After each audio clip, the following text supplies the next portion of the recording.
Thanks to CuriosityStream for supporting my channel. Get Nebula for free if you sign up for CuriosityStream using the link in the description. This is Amazon Halo, a fitness tracker that claims to help you develop healthier habits, track your body fat percentage, and maintain healthier relationships by analyzing your tone throughout the day, all using artificial intelligence. Sounds like something you might want to buy, right? Well, watch the rest of this video and then decide. For anyone who's new to my channel, hi, I'm Jordan, a PhD student by day, AI YouTuber by night, and 24/7 fitness enthusiast.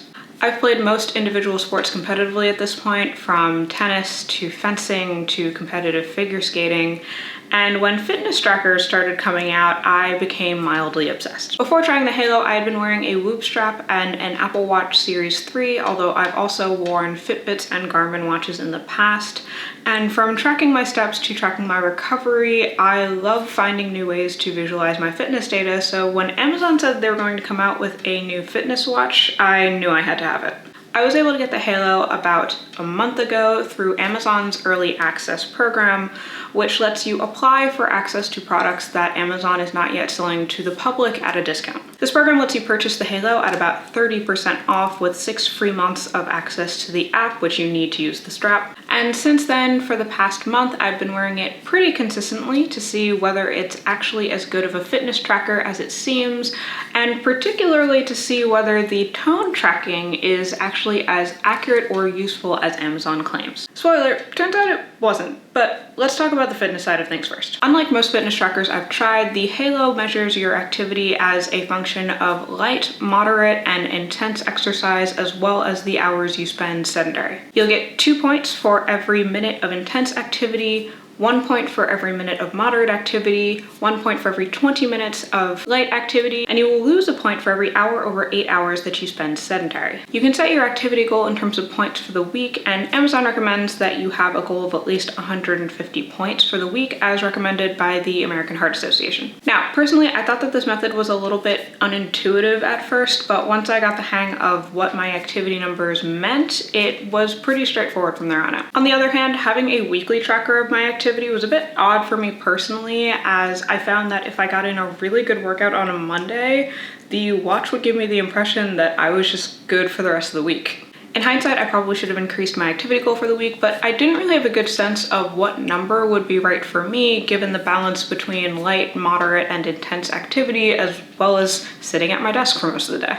Overall, as an activity tracker, I thought the Halo was fine, as good as most activity trackers that I've worn in the past, but I wouldn't say it stands out in any particular way. Along with activity tracking, the Halo offers labs, which are designed to help you build healthy habits like getting better sleep, drinking more water, or exercising more consistently. Over the course of the month, I tried one of the sleep labs, and I thought it was fine.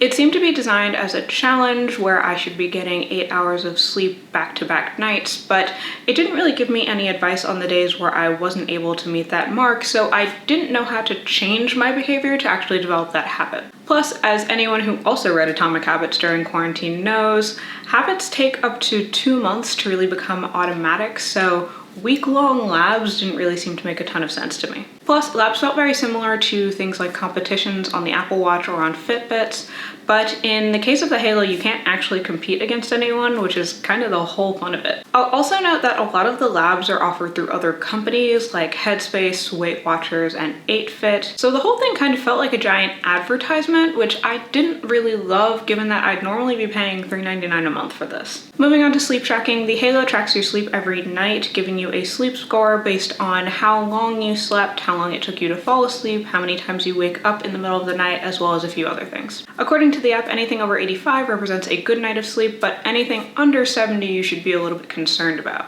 Similarly to the activity score, I found this to be initially a bit unintuitive, given that you would think that getting a 70 would actually be a decent sleep score and getting like a 50 would be bad.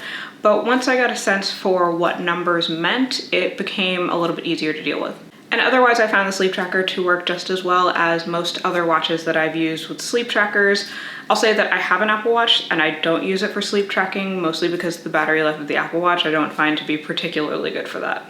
I'll also say that Shelby Church reviewed the Halo a couple weeks ago, and she notes that she used a free iPhone sleep tracking app which monitors noises of the night to tell whether you're sleeping deeply or not.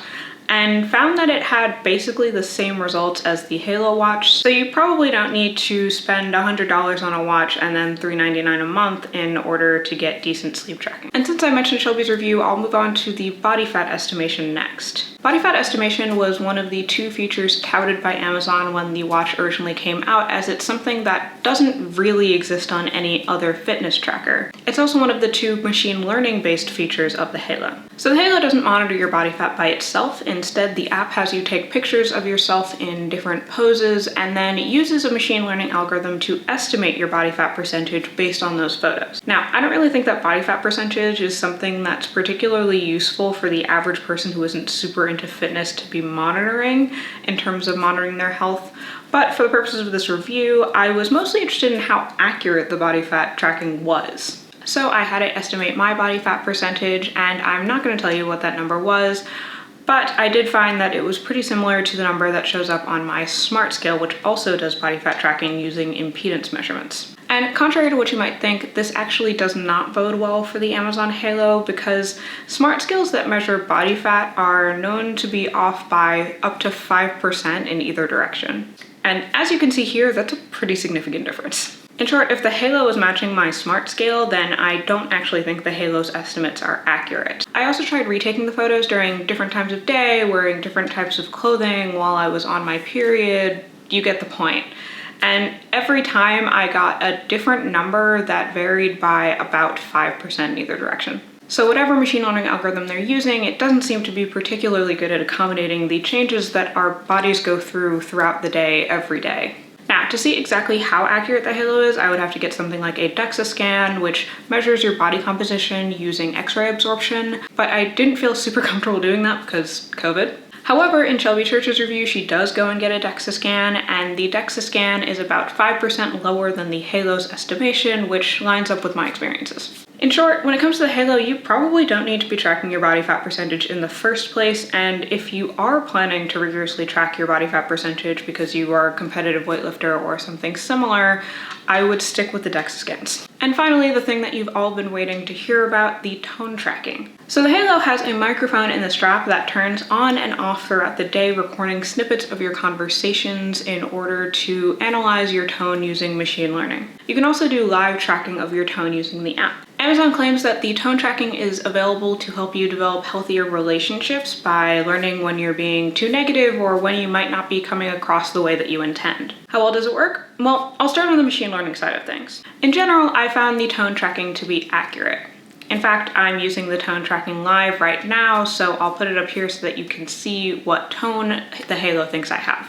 Most of the time, the Halo found my tone to be neutral with occasional bursts of positivity or negativity. So in short, I think it works well as a tone tracker for me. However, the initial tone model was only trained on American English speakers, so if that isn't you, you'll probably have a worse time. More importantly, is it a useful feature in the first place? No, at least not in my opinion. As a general rule, I don't really love the idea of wearing something on my wrist that lets Amazon or any other company listen to me talk all day. Although the Halo app does say that all audio recordings and body scan images are deleted within 12 hours after being analyzed. However, it does share everything else with Amazon so that the Halo team can learn how to improve your experience with the Halo. More to the point, most of the time I wasn't looking at the app when I was having conversations, so I had no real way of knowing what my tone was in that moment without taking out my phone and doing the live tone analysis, which would be weird. And then by the time that I did check my phone, given that the app doesn't save your audio or the words that you're saying,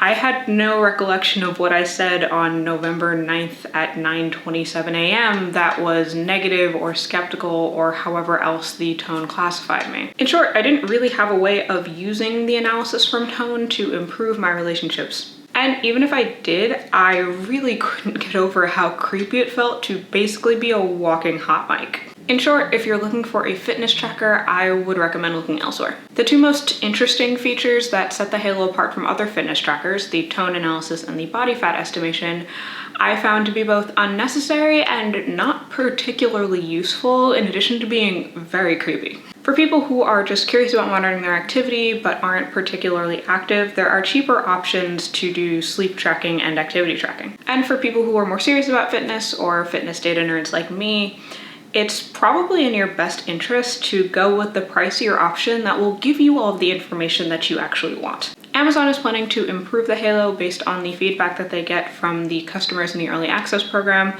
so it's entirely possible that the Halo will end up being a more interesting, useful, and competitive fitness tracker, but for now, I'll be returning mine. In fact, I'd love to do a deeper dive into how well companies like Amazon actually protect your privacy.